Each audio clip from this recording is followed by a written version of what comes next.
If you're looking for a new or unique place to go and eat, you have tuned into the right experience, Michiana, because we have Carrie with us.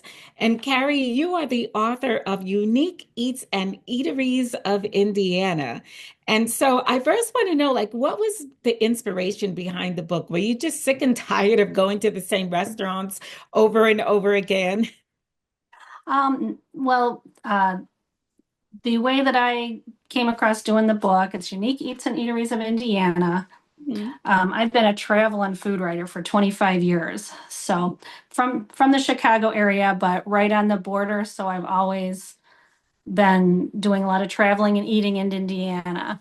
And so the book involves 83 restaurants from all throughout the state, kind of covers each corner of the Hoosier State and gets a good representation of different eateries throughout Indiana.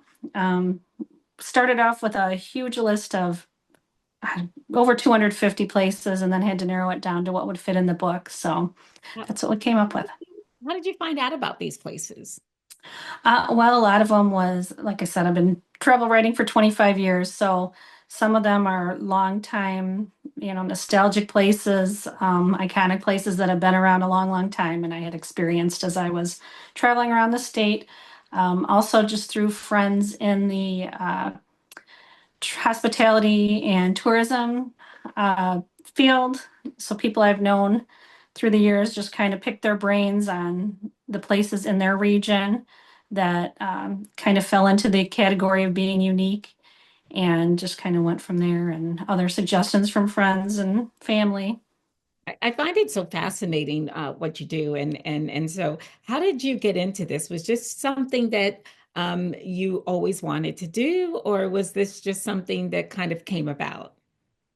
Well, I always wanted to be a writer and an author. I've done 9 books so far. This was my ninth book, but it was the first that was like food and travel related. But I've always been a writer. I was only a month or two into doing freelance writing before I was given a travel assignment, and my first one was to Santa Claus, Indiana. So my first travel piece I ever did was an Indiana spot. So just going from there, and then my sister Becky and I have always liked dining out, and especially she still lives in the Chicago suburbs. And when I was there, we did a lot of dining in and around Chicago. So we started the Chicago Foodie Sisters food blog uh, Mhm. in 2011. So we've been working on that for years, and kind of through that, just got to focus more on restaurants and the food scene. So. That's wonderful. So let's start with at least in the Michiana area, because we'll try to cover. So I saw on the list that you had some places that are very familiar, like the Tippecanoe Place, Chicory Mhm. Cafe. But then I also saw a few that I live here and I didn't even know were here. So I wanted to ask you about a couple of them. So Mosher's Austrian Cafe. Oh yeah, that would be just west of you guys in New Carlisle, Okay. and I and I think that's a great. That's kind of the purpose of the book is just to get people to get out and try new places and find new places that they haven't heard of and Mhm. haven't experienced before.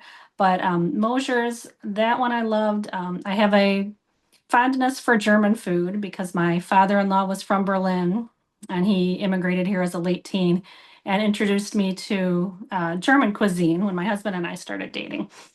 And so we'd go to these German restaurants, and so I got to know all the German cuisine and fell in love with the Wiener Schnitzel and Rouladen and Black Forest cake and potato pancakes and all these German specialties. So um, the book, I tried to get a good kind of mashup of different ethnic cuisines when putting the book together too. So there are 3 in the book that are German restaurants, and one of them is Mosher's. It's actually Austrian, but similar cuisine. So uh, any of those German specialties I just mentioned, you're going to find there. They also have an attached bakery. Oh, nice. So all of the desserts that are served there are made next door in the bakery, and They have outdoor seating in the summer and have a lot of German bands that'll have a lot of entertainment where they'll have German bands there with the authentic music. And it's just a fun experience. It's, kind of, you can have experience Oktoberfest all year long, go there with, get a stein of beer and some German music and fun vibe. Yeah, no, that's great. That sounds like it's a fun place. And then there was a place called, and it's kind of funny because you're traveling around, it's called Destination. Oh, Destination 814, was that the Yes. one? Hmm. Yeah, and that one, what's really unique about that one, they've got a really good uh, whiskey selection, and so you're going to find a lot of spirits options there that you won't find at a lot of other places. So, and then real creative menu and nice specials there as well, and they infuse the spirits into a lot of the different menu items. So that's one thing that when I worked on the book, each place that's included, there's just some unique aspect to it, which can be a unique menu item, maybe one specific specialty that you really don't find anywhere else. Sometimes it was a unique building. I mean, there's some really cool historic buildings that are included. Some places with just a magnificent view of the water, and then some just kind of had unique backstories of how they came about. So something unique in each one. Now, I know these are a lot of your favorite places. Is there one in particular? I know there's probably some, but is this one that comes to your mind that really stands out to you? I get asked that all the time. It's You? really hard. I mean, they're all I kind of know. I'm favorites. That's sorry, how they made it in Carrie. the book. One kind of in your little outside your region, but not too far, in my opinion, to drive to for a good meal. Is Joseph DeQuees, which is out near Fort Wayne, and it's in the town of Roanoke. It has a lot of unique things going on with it, in that it is has the farm to table aspect. The owners have a farm right down the street, and so they grow a lot of the produce that's Ooh. part of the menu. They also raise their own Wagyu beef, and they're the only place they know of in the country that raises it exclusively for their customers. So you can't buy it anywhere else except for if you go to dine there at the restaurant. And then it's also a neat backstory. The owner was a player with the Yankees organization who ended up with an injury, and so he had to get out of his baseball pitching career. I think he was a pitcher. He uh, went into sports insurance after that, and ended up with an office in Roanoke.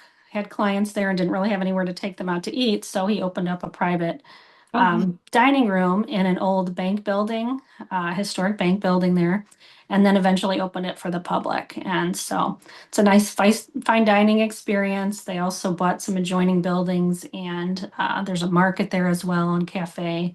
So you can, have a casual bite there or go in the evening to Joseph Taqui's restaurant for a fine dining experience. And they also do a chef's table where you can sit facing the kitchen and kind of interact with the staff and see everything being made in front of you. And it's a great experience.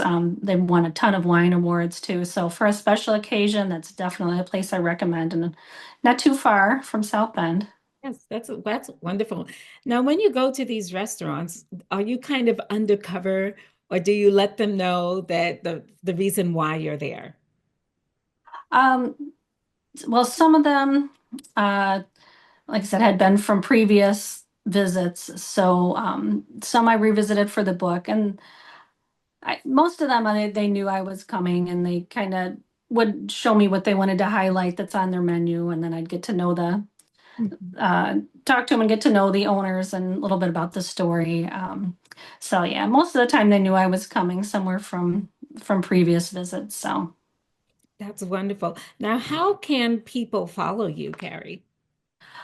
so I for the book, I've got a Facebook page specifically for the book, Unique Eats and Eateries of Indiana. You can also find me through my food blog, which is Chicago Foodie Sisters. So it's chicagofoodiesisters.com. And also that handle on Facebook and Instagram and TikTok and Threads. Um, so those are all ways to find me. And the book is available at readypress.com, which is the publisher, and also Amazon, barnesandnoble.com, and different gift shops and bookstores around the state. All right. Well, Carrie, thank you so much for being with us. You gave us a lot of restaurants to go and try out now. So thank you so much. And Experience Michiana is excited about going out there and trying some of that food. Wonderful. Thank you. One other thing I should mention that the Mhm. Indiana Foodways Alliance, they have several food trails throughout the state. So if you're looking for more stuff beyond what's in the book, check them out and visit some of their food trails. They've got like a tenderloin trail for people who, Oh, like the breaded pork tenderloin, the classic Hoosier sandwich, and then there's other trails dedicated to like pizza and ice cream and different things like that. So focus of the book and of the foodways is just to kind of get people to get off the beaten path, kind of stray away from the chains and find some independent spots that expose you to some new food experiences. yeah, no, thank you so much, Karen. That's something that we love to do as well. So great to have you on the show today. Thank you so much.